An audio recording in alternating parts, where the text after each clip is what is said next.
Greetings and welcome to the ACAP's National Consortium of Clinical Education Lunch and Learn Resource Sharing Webinar Series. I am Matt Calandrell, the current Vice Chair of the NCCE.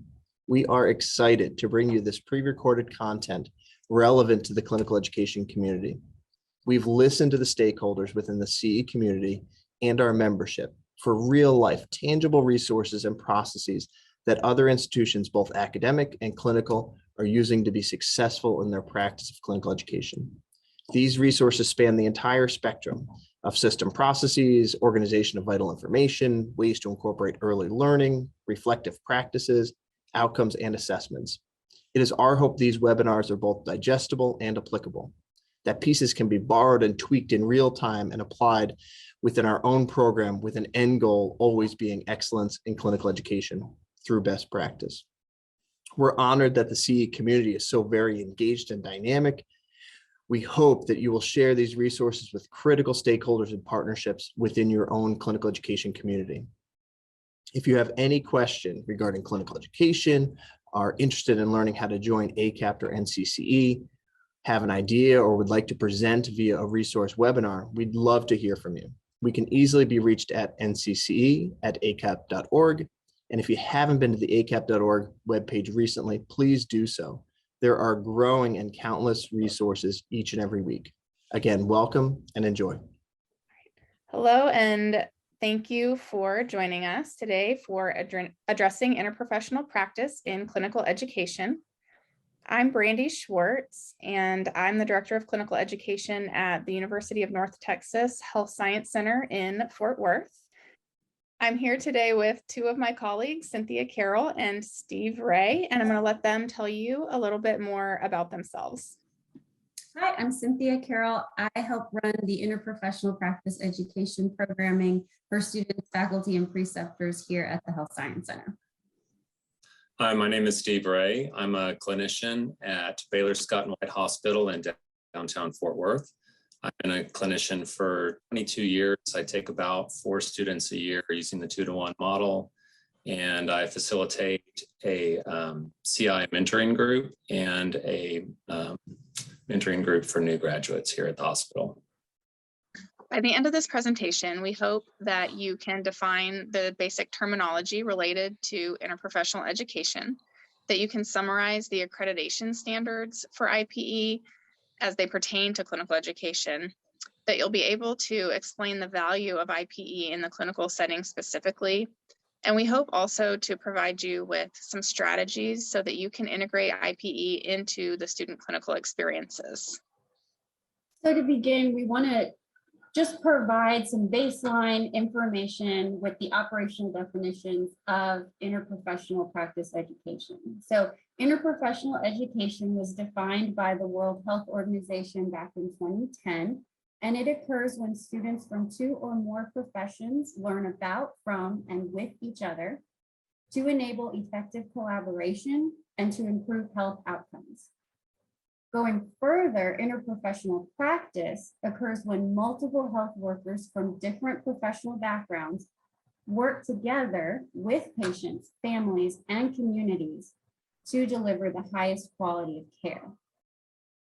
And then there's interprofessional teamwork, which is more specific to the levels of cooperation, the coordination and collaboration that characterizes the relationships that occur between professions when delivering patient-centered care, as well as community-centered care. And so to go even further with what it takes in order to be competent interprofessionally, there are 4 core domains for interprofessional competence. And those 4 domains are values and ethics for interprofessional practice. That's just the idea that we genuinely value everything that all members of the team bring to the table. And we also know and acknowledge that we have shared ethics when it comes to healthcare. The next competency is roles and responsibilities. So often in practice, we don't know the full scope of practice, and we aren't able to clarify whose roles and responsibilities there are on an interprofessional team. And so knowing those roles and responsibilities is highly important in interprofessional collaboration. The third domain is interprofessional communication. Knowing that we need to have a standard of communication in what is a very high-risk industry of healthcare. And all of those things culminate into the final competency, which is knowledge in effective teamwork and team-based practice. So within the profession of physical therapy, there is a lot of support for IPE.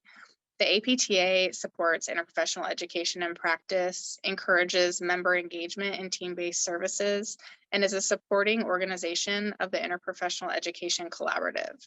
So they encourage members to be guided by the 4 IPEC core competencies and want individuals to integrate those core competencies into the various education and practice initiatives. On the education side, ACAPT is also supportive of interprofessional education and has a national interprofessional education consortium, and they really work to serve as a resource for any faculty to get involved in IPE and to promote IPE within the PT community. And you may or may not also know that CAPTE, our accrediting organization, also has specific standards that are related to interprofessional education and practice. So they require for PT academic programs to teach interprofessional education in both the didactic and in the clinical experiences. So this is really where we bridge the classroom and the clinic together to promote IPE. So as we're looking at this, the Institute of Medicine has created this learning continuum, and there's foundational education in the classroom, which is kind of the basic introduction to interprofessional practice. And if you look at the cone in the blue section here, that introduction is really just a small effort towards the overall goal, which is really getting interprofessional practice to be integrated into the daily activities of healthcare practitioners and continuing the education around these competencies well through continuing professional development. So when students come to the clinic, we hope that that is where their interest and abilities within IPE are going to begin to grow, and they're going to start to really internalize the importance of these efforts. So like so many other things, other concepts and skills, we can say these things over and over in the classroom, but until they see it implemented in the clinical setting, they really don't value it in the same way. So as we're looking at this learning continuum, some of the outcomes that we are hoping for are really positive perception and attitudes about IPE, working on some of the basic knowledge and skills, and then putting that performance and collaborative behavior into practice. And some of the benefits of that on the surface level are the individual benefits for patients, population health benefits. It's positive for the organization and engagement in your organization and your profession, and it is also really cost effective. So I'm going to turn it back over to Cynthia to talk a little bit more about some of the benefits and how we do this in practice. Okay, so we really want to talk and emphasize the benefits of interprofessional practice and why you should be focused on training your students for it. But to start, in your opinion, does teamwork occur naturally? So you can think back to when you first started your training. What did you know about how you were supposed to coordinate with the rest of the team? And I love these examples of sideline care. So I'm about to show you a couple of videos, because while you're reflecting back on whether or not you think teamwork occurs naturally, I'm going to go ahead and give my take and my experience on what natural teamwork really looks like. So just for example, let's watch this video.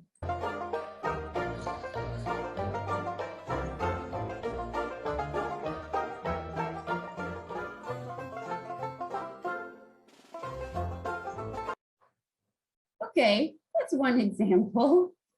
How about this?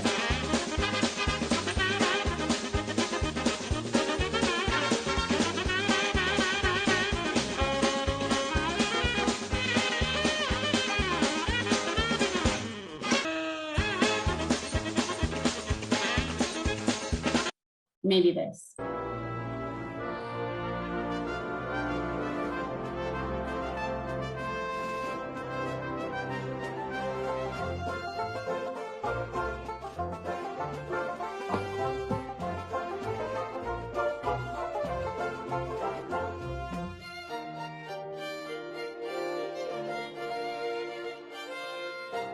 So you can see from these examples that perhaps teamwork is not innate.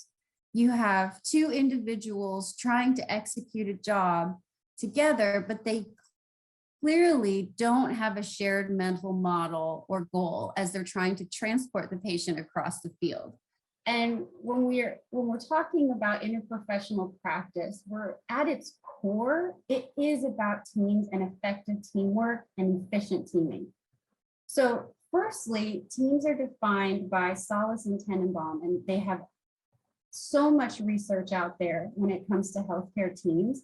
So they define it as two or more people who interact with one another in situations where at least some members need to rely on other team members at least some of the time, sharing a common goal or purpose, and are viewed as a unit. Going further, teamwork is enhanced when we focus on this idea of teaming. And so teaming is defined, let me take it back, but this is an article or an excerpt from an article by Dr. Amy Edmondson. If you haven't heard of Dr. Amy Edmondson, I highly recommend Googling her. She has many lectures available online to watch. She has many articles, and then she has plenty of texts which are available in the references at the end of this presentation. But she defines this idea of teaming, which is about identifying essential collaborators and quickly getting up to speed on what they know so you can work together to get things done. Teaming is more flexible than teamwork. And it's on the rise in many industries, especially patient care and healthcare. Because it is knowing that we are increasingly reliant on independencies that we have to manage on the fly. The time between an issue arising and when it has to be resolved is shrinking fast. And so having the time to step back, select, build, and prepare an ideal team to handle these fast-moving issues isn't practical.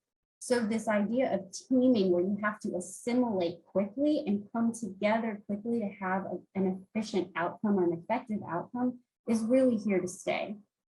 And so with this idea of teamwork, with this idea of teaming, knowing all of the interprofessional core competencies that we described earlier, we'd like you to think of the benefits of interprofessional practice by just imagining a few things with me.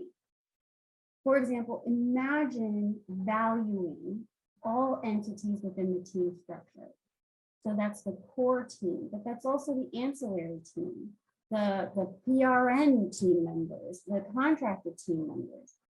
Imagine creating a working place where we're all valued and there's literally a culture of psychological safety where it's okay to speak up, it's okay to openly share ideas and concerns. It's also a place where leadership engages all members of the team, so to avoid missing anything.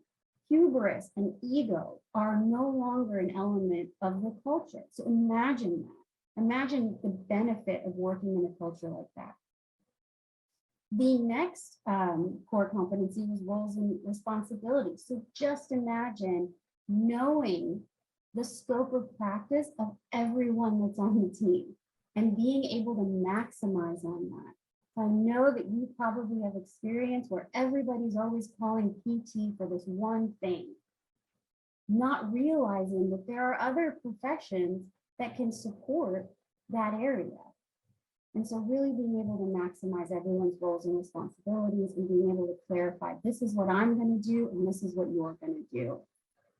Imagine knowing and applying precisely the standards of practice on how to communicate effectively with all members of the team. So communication is always an issue in healthcare. And healthcare is a high-risk industry, right? I like to think about the commercial airline experience. Remember, the last time you flew, it didn't matter which airline you were flying on. The standard of communication in briefing everyone, passengers, crew for takeoff and for landing is always the same. There is an actual standard regardless of what airline you fly. You know what to expect. That's not the same in healthcare. If you're in one health system versus another health system, the standards are completely different. So how do we create that? Imagine if there was a standard of communication. Imagine, and then this final competency that we talked about was teamwork. Imagine you were able to coordinate your efforts with the rest of the team, knowing how your piece of the puzzle impacts the whole of patient care. You know, what if we knew all of those things before we entered into practice? So we talked about, you know, with the stretcher video, how is teamwork innate? Is it natural? You know, and then reminding ourselves that the systems within which we work are complex and the stakes are high. So we need interprofessional teams and we need interprofessional practice. So I want to emphasize the benefits just a little bit more with you and talk about the root causes of when bad things happen. So we know that healthcare is a high-risk industry, and that the benefits to interprofessional practice are clear, but it's often so overlooked. And you know what future employers are always saying are missing are those soft skills, right? But there's a lot of literature saying we need to stop calling it soft skills. We need to challenge that name, and it really should be updated and called essential skills, that the skills for teamwork are essential because our industry is so high risk. Other industries like aviation, nuclear, military, they all identify that the way to combat and make healthcare better is to at least start with teams. So look at this data here from the Joint Commission. This table is presented year after year with the same results. And all the aspects of when bad things happen in healthcare have to do with elements of teamwork. So the first one on your leaderboard is human factors. That is that we just generally make mistakes, but so infrequently are we looking out for one another to avoid those mistakes. We're missing effective leadership. I can speak to my own experience in healthcare when I had no idea who was in charge on the floor and who, you know, where is the effective leadership? And then lastly, the other stuff that comes up over and over and again, in fact, 80% of error has to do with a lack of effective communication. So I want to keep going with this idea that we need to train students specifically in interprofessional practice because teamwork is not innate. Recall the stretcher video. And then I want to pose this concept too. A team of experts or a team of competent professionals does not equal a competent team. So it requires potentially establishing who's on the team, having a shared mental model, knowing roles, briefing one another to prepare, debriefing to focus on continually improving. And all of these are the elements that we train our students in the hope that they can expect that teamwork when they enter into the clinical learning environment. So if we emphasize the need for interprofessional teams in order to achieve optimal results, our competence will be distributed across that diverse network of providers. And our competence to adapt and evolve and assimilate as the environments and the situations change. Remember that teaming concept. Things are constantly changing, they're always in flux. We'll be more competent to deal with those changes. And so on that note, we'd like to transition to describe what our interprofessional practice education looks like. All right, so hopefully at this point, you are convinced about the value of interprofessional practice and may have some thoughts about ways that you do this in your clinical setting. So let's start with the foundational education that students should hopefully get before they come to you in the clinic.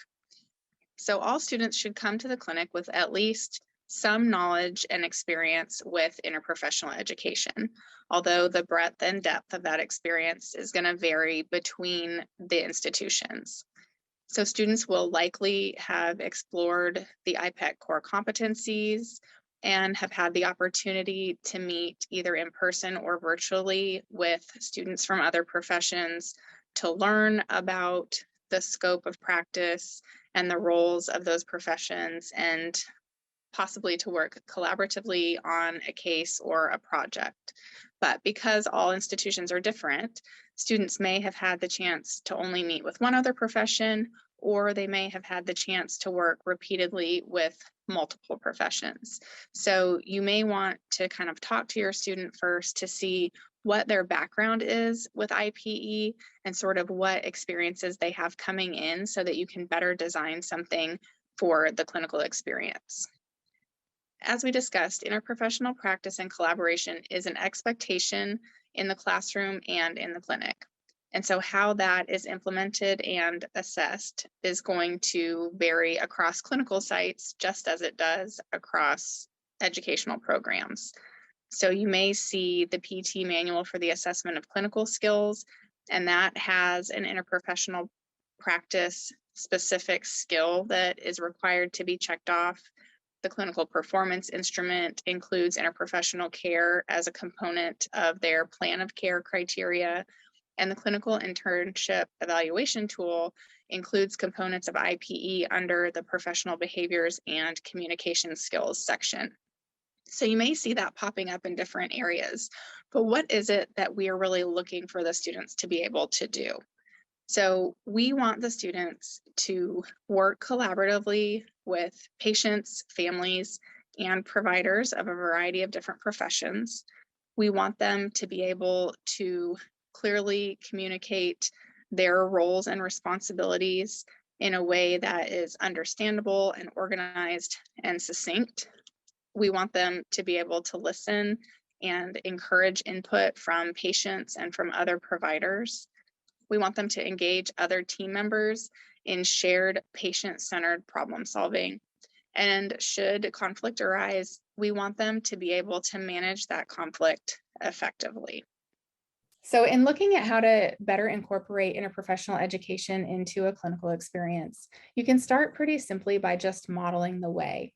So one of the things that I hear as a DCE when I'm talking to clinical instructors is that they're doing a lot of these interprofessional collaborative tasks after hours or via email or phone call at times when students are not really engaged in that process. And so we want students to see you doing all of these extra little things. If you're calling insurance to advocate for a piece of equipment, or you're calling to advocate for a referral, we want the students to be witnessing that so that they can start to see how you approach that conversation and how you work towards the best outcomes for the patient. So Steve, when you have students in the clinical setting, how do you model good interprofessional practice? So just to give you an example, I work in a large acute care hospital, and every morning we have a multidisciplinary huddle that the students and myself will go to, even on their first day of the clinical rotation. And they are going to be they're going to see me interact with physicians, nurses, care coordinators, social workers. And I will usually tell them before I go, this is a moment where you're going to right off the bat see us interacting with other disciplines. And I'm going to show you how I do it this first few days, and then know that you'll be doing this a little bit later on. But for right now, I just want you to observe and see how everything goes. The other piece of it is just to be explicit. So what we hear sometimes too is, oh yeah, we're doing all of these things, but I never call it out. So if you talk specifically about the collaboration and why you're doing it and how you're doing it and tying it back to some of those academic concepts, then the student is going to be able to better see how what they learned in the classroom is manifesting within the clinical environment. So Steve, is there any way that you really try to be explicit about calling out interprofessional practice during clinical experiences? So sure, the meeting that I just talked about, I kind of give my students a assignment where they're expected to watch what each different discipline brings to that discharge planning meeting and what they're expected to take away. So what I'm wanting them to observe is that the physical therapist or the occupational therapist is bringing discharge planning recommendations, and they're bringing the equipment recommendations to the group so that that can be taken care of. And then what I'm wanting them to take away as an example is that they're hearing from the physicians, this patient is a priority, or we have this medical issue going on with the patient, so that they can pass it on to their OT or PT partner. The other thing I've sometimes heard clinical instructors do is to create an interprofessional scavenger hunt for the students within the first couple of days, where they're required to figure out if there's any specific communication strategies that are at play, such as team steps, and they're required to go around and figure out who their team members are for nursing or OT or ST, or what physicians do what, just to kind of make the student get comfortable with seeking out other professionals. So there's a lot of ways you can really draw attention to when interprofessional practice is happening. Another thing that I hear from CIs sometimes is sort of that they're protecting their students from some of the crucial conversations or some of the conflict that arises within the team. So I'll hear them say, oh, I don't ask the students to make those phone calls, or I don't ask the student to engage with this particular professional because they're known for being kind of harsh.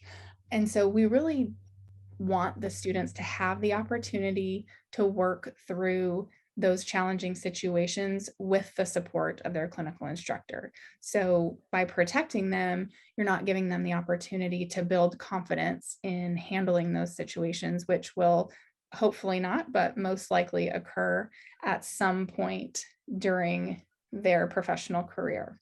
So Steve, what do you think about that one? Do you hold back on letting your students have certain experiences, or do you let them jump right in? Well, usually if you protect them too much, they're not going to learn as much. So that's one thing, is that if you give them an opportunity where they're feeling a little uncomfortable and they have to work through it, they're probably going to learn a lot more than if you protect them from having that interaction. Also, I want students to learn eventually towards the end of their rotation that they're expected to initiate and independently complete some of these interactions. So that's the goal, but I let them know also that, you know, we're going to model this interprofessional interaction and education with you first. You'll see me do it. And then what we would do is, you know, I would rehearse having you do that. And then I would have you communicate with other team members with me standing by. And then eventually I would expect you to take care of that just on your own. I really like the idea of sort of role playing some of those scenarios and helping them to work through how they might respond or how they might word things to be best understood and most productive in that communication. That sort of falls into point number 4 that we have here, which is really creating psychological safety.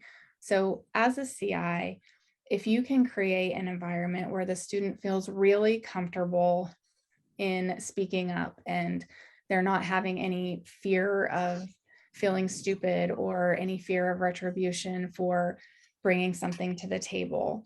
So there have certainly been situations where I've heard from students that they've noticed something, or perhaps there's a better way that this particular patient might be able to transfer.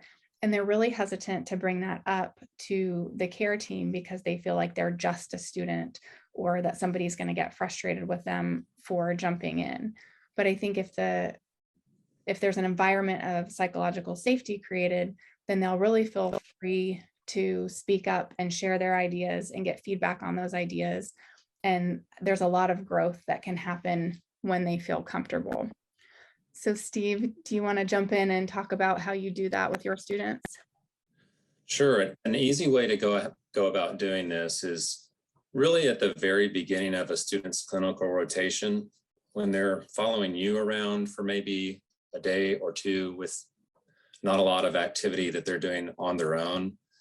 I would have them actually kind of observe me and give me feedback on how I did in my interactions with either other caregivers or patients. And I would have myself do a self-assessment after those interactions out loud to the student, tell them how I think I did, good and bad, and then have them give me an assessment. What do you think I could have done better? What do you think I did well? And that's kind of setting it up for when they're actually being the one doing the interaction and I'm observing them, they're going to be self-reflecting. So it's kind of setting them up for, we're colleagues here to some degree. And, the goal is really just to help you improve on your clinical rotation here. And the best way to do that is just be honest about the feedback that we're giving and receiving. I think that's a really great way to start to establish that early, although I bet the first time you ask students to give you constructive feedback, I bet they have a hard time with that. They do, but if we're really honest, we should be trying to self-assess every time we have an interaction with somebody, and we probably are on some level. And even as a clinician of 22 years, I walk out of a patient room sometimes and I think, wow, I really could have done that better. And that's good for students to see as well. Definitely. So those are a few main points on how you might be able to take some things back and start more explicitly incorporating interprofessional practice into clinical rotations. A couple of other things that sometimes come up that we wanted to touch on. One is the idea of sometimes we'll hear, oh yeah, we office with OT or we office with speech. And so we talk to them all the time. And that's great. And those informal communications can be really good and really productive for building relationships. But that alone is not necessarily collaborative care or teamwork. You could be chatting about all kinds of things that are not, and at the end, contributing to improving patient care. Similarly, a lot of times clinical instructors will set up days for students to go and observe another profession, which can be a really fantastic learning opportunity, but sometimes ends up being a really passive observational activity.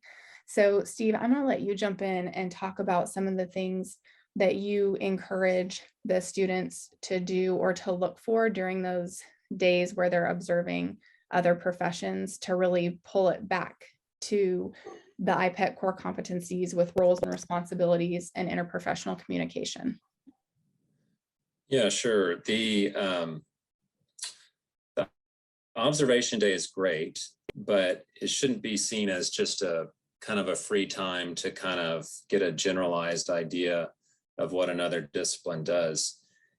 It's really an opportunity for students to really hone in on what exactly does this other discipline occupation therapy do, for example. As physical therapists, we get really focused in the hospital on, can someone get out of bed? Can someone stand up? Can they walk? Can they go up and down stairs? And those are great.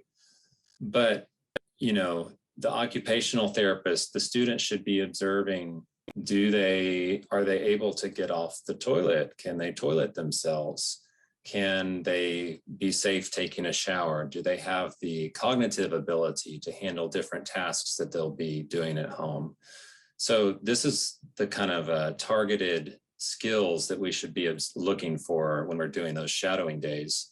And, you know, I've had patients that I thought were completely independent, but couldn't get off the toilet. Well, that's going to be a problem if they're going to go home. So just an example of the types of skills that they should be looking for to understand what different disciplines really do in the hospital setting.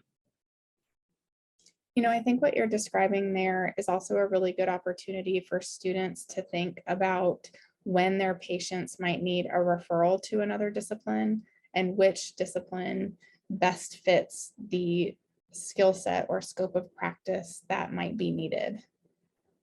So overall, there's a lot of different ways that you can enhance a student's clinical experience with interprofessional practice. And we hope that you can take some of these activities with you into the clinic and help with that carryover from what they've gotten from the classroom and what they will be doing in the clinical setting, and hopefully what they'll eventually be incorporating into their regular practice once they are out and licensed practitioners.